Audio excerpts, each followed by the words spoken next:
السلام عليكم ورحمة الله وبركاته. بسم الله الرحمن الرحيم. الصلاة الصلاة والسلام على أشرف الأنبياء والمرسلين سيدنا محمد وعلى آله وصحبه ومن تبعه إلى يوم الدين.នេះខ្ញុំឈ្មោះអាមរីមកពីជាកូនសិស្សមកពីប្រទេសកម្ពុជារាល់ការកោតសរសើរទាំងឡាយ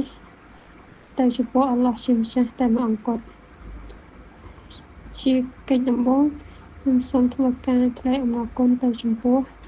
ដុកទ័រវ៉ាលីតមុកអាប់ឌីបដែលបានចងក្រង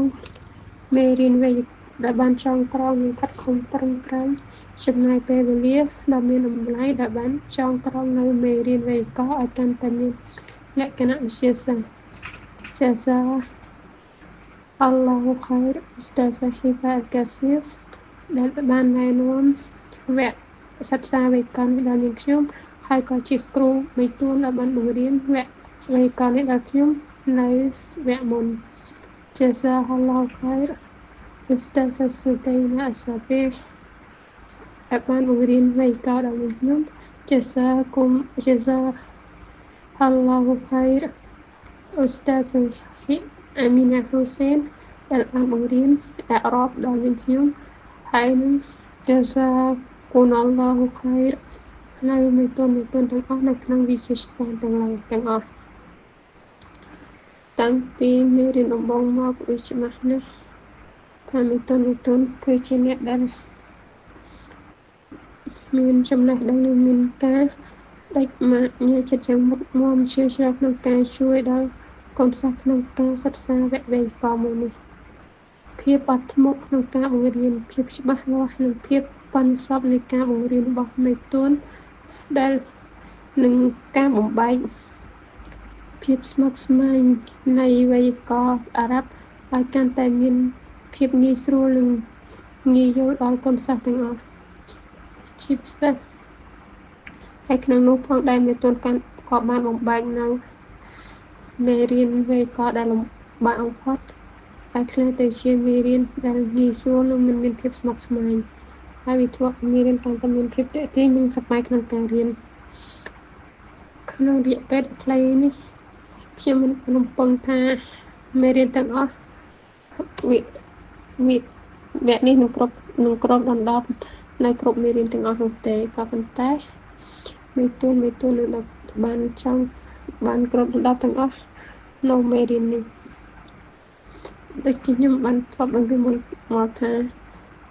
វេយ្យាករណ៍ក្នុងភាសាអារ៉ាប់គឺវាមិនអាចទៅរួចបានទេប្រសិនបើមិនបានបញ្ចូលនៅកន្សំពាក្យកិរិយាសព្ទនិងនាមហើយវគ្គនេះដំបូងឡើយគឺបង្រៀនខ្ញុំអំពីកន្សំពាក្យនាមនិងកិរិយាសព្ទហើយវាមានគ្រលឹះជាច្រើនដែលឲ្យខ្ញុំកំណត់នៅអ្វីទៅហៅថាកន្សំពាក្យអ្វីហៅទៅហៅថានាមអ្វីទៅហៅថាកិរិយាហើយវាដូច្នេះវិធីសាស្ត្រនៅក្នុងការកំណត់របស់វគ្គនេះវាងាយស្រួលសម្រាប់ខ្ញុំក្នុងការចាប់បាននិងចាប់យល់ខ្ញុំមានការចាប់អារម្មណ៍ចំពោះវគ្គនេះគឺអំពីរបៀបនៃការចងក្រងមេរៀននេះគឺតាំងពីមេរៀនដំបូងដល់ចប់នៃមេរៀនទាំងអស់ឧទាហរណ៍ថាបើសិនជាខ្ញុំចង់ដឹងអំពីកម្មបត្តិហើយក្នុងវគ្គនេះបានចងក្រងសំណួរលក្ខណៈបែបវិទ្យាសាស្ត្រតើនរណាអ្នកទទួលអំពើហើយអ្វីដែលជាអ្នកទទួលអំពើហើយបើសិនជាខ្ញុំចង់ដឹងអំពីហាលក្នុងវគ្គនេះផងដែរក៏បានចងក្រងសំណួរថាតើយ៉ាងដូចម្ដេចលើសពីនេះទៅទៀតវាមានលក្ខណៈលើសពីនេះទៅទៀតក្នុងវគ្គនេះគឺបានចងក្រងដោយតែក្នុងមេរៀនមួយបានចងក្រងជាលក្ខណៈ mind map និង infographic ដែលធ្វើឲ្យកូនសិស្សងាយយល់មុនចូលវគ្គសិក្សានេះកម្រិតវេយ្យាករណ៍របស់ខ្ញុំគឺដូចទាបគឺខ្ញុំចេះតិចតួចបំផុតតែក្រោយពីចូលវគ្គសិក្សានេះហើយវាជួយឲ្យខ្ញុំអាចអរ៉ាប់នៅអាយ៉ាត់មួយចំនួននៅក្នុងគម្ពីរអល់កុរអានហើយក៏បានជួយឲ្យខ្ញុំមានការយល់ដឹងពីអត្ថន័យបន្ថែម នៃគម្ពីរអល់កុរអានតាមរយៈវេយក ហើយកាន់តែពិសេសទៀតនោះគឺខ្ញុំបានទទួលការលើកទឹកចិត្តពី Ustazah Hiba Al-Kaswif, Ustazah Sukaina Aswabah, Ustazah Amina Hussein ហើយសម្យ៉ាងវិញទៀតសម្រាប់អ្នកដែលមានបានជាជនជាតិអារ៉ាប់វាពិបាកបន្តិចក្នុងការសិក្សាវគ្គនេះផងដែរពីព្រោះថាវគ្គសិក្សានេះត្រូវបានរចនាឡើងនិងចងក្រងសម្រាប់អ្នកដែលមានមូលដ្ឋានគ្រឹះវេយ្យាករណ៍ស្រាប់ប៉ុន្តែអ្នកដែលមិនមានមូលដ្ឋានគ្រឹះវេយ្យាករណ៍ទេវាទំនងពិបាកក្នុងការចាប់ផ្ដើមបន្តិចប៉ុន្តែវាមិនមែនជាបញ្ហាសម្រាប់អ្នកនោះទេដោយសារអីដោយសារវគ្គនេះចងក្រងជាលក្ខណៈជាស្រេះងាយស្រួលក្នុងការយល់សម្រាប់អ្នកដែលមិនមែនជាជនជាតិអារ៉ាប់ដែលមានបំណងចង់រៀនវេយ្យាករណ៍បង្កើតក្រុមក្នុងការចែករំលែកជាថា group study ជួយគ្នាទៅវិញទៅមកគឺវាធ្វើឲ្យការរៀនរបស់យើងមានលក្ខណៈងាយយល់និងលឿនជាងមុនហើយមួយទៀតព្យាយាមស្វែងរកឯកសារផ្សេងៗដើម្បីអាចធ្វើបានដូចហើយអ្វីដែលសំខាន់បំផុតសម្រាប់យើងនោះគឺការប៉ងប្រាថ្នាដ៏ស្មោះត្រង់បំផុតរបស់យើងទៅចំពោះអល់ឡោះស៊ុបហានាវតាអាឡាទោះបីជាវគ្គសិក្សាលំបាកយ៉ាងណាវានឹងងាយស្រួលដោយការអនុញ្ញាតពីអល់ឡោះស៊ុបហានាវតាអាឡាពីអ៊ីស្នីឡាហើយសូមព្យាយាមកត់ត្រានិងព្យាយាមចូលរៀនកុំឲ្យខកខានយ៉ាងទៀតខ្ញុំសូមលើកទឹកចិត្តឲ្យយើងចូលរៀនជាមួយមេតួនផ្សេងដែលជាមិនមែនមេតួនក្រៅពីមេតួនកូដរបស់យើងតាមតែអាចធ្វើបានទោះបីជាសូមជាចូលរួមគ្រាន់តែស្ដាប់ក៏ដោយដោយសារគេតែអាសាស្ដាប់គឺជាគន្លឹះសំខាន់បំផុតក្នុងការសិក្សាហើយដំបូងឡើយយើងប្រហែលជាមានការពិបាកបន្តិចក្នុងការស្ដាប់នៅតង់សម្លេងរបស់មេតួនឬក៏កូនសិស្សទាំងអស់នៅក្នុងថ្នាក់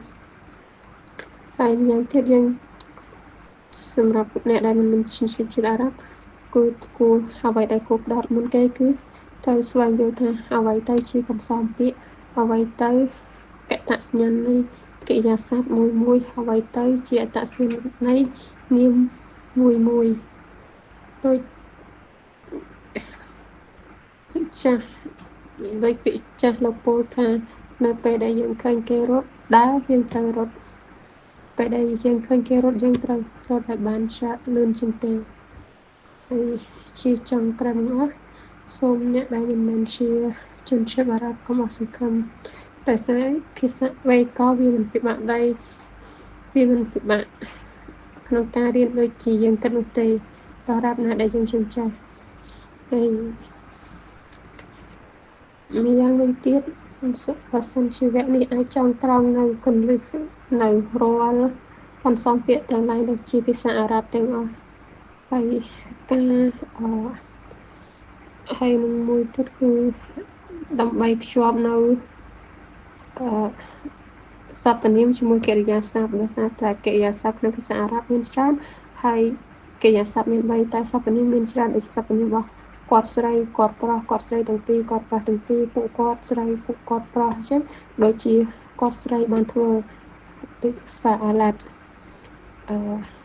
គាត់ប្រុសបានធ្វើ fa'ala ចឹងសម្រាប់អ្នកដែលមិនមែនជាជាតិអារ៉ាប់គាត់អត់ដឹងថាតើត្រូវជាប់ពីកិរិយាសព្ទទៅសព្វនាមយ៉ាងដូចម្ដេចទេតែបើសិនជាវគ្គនឹងគាត់អាចភ្ជាប់បានជា sample ឲ្យអ្នកមិនមែនជាជនជាតិអារ៉ាប់គឺគាត់កាន់តែងាយស្រួលជាចុងក្រោយខ្ញុំគ្មានពាក្យអ្វីក្រៅពីបួងសួងពីអល់ឡោះជាម្ចាស់ទ្រង់ត្រែរក្សានិងប្រទានពរជ័យដល់ដុកទ័រវ៉ាលីតមុកអាឌីបUstazah Hiba Al-Kasif Ustazah Sukaina As-Sabahi Ustazah Amina Hussein និងមេតុនទាំងអស់នៅក្នុងវិទ្យាស្ថានចំពោះការអត់ធ្មត់និងការលើកទឹកចិត្តរបស់មេតុនមកដល់នាងខ្ញុំនឹងផ្ដល់ឱកាសទៅច្រើនឲ្យខ្ញុំនឹងផ្ដល់អត្ថប្រយោជន៍ដល់នាងខ្ញុំហើយលោកគ្រូសូមអល់ឡោះប្រទានពរជ័យដល់មេតុនទាំងអស់ឲ្យជួបជុំក្រុមគ្រួសារ និងមនុស្សជាទីស្រឡាញ់នៅក្នុងឋានសួគ៌របស់ទ្រង់ហើយនឹងការរស់នៅក្នុងទុនយ៉ាជាមួយនឹងការគោរពទៅចំពោះទ្រង់ហើយការរស់នៅក្នុងទុនយ៉ាខេរ៉ាត់ជាមួយជួបជុំក្រុមគ្រួសារនិងសូមឲ្យកូនសិស្សទាំងអស់គ្នាទទួលបានជោគជ័យគ្រប់គ្នាក្នុងវគ្គសិក្សាបារកាឡោះហ្វីគុំជាសាគុំឡោខៃ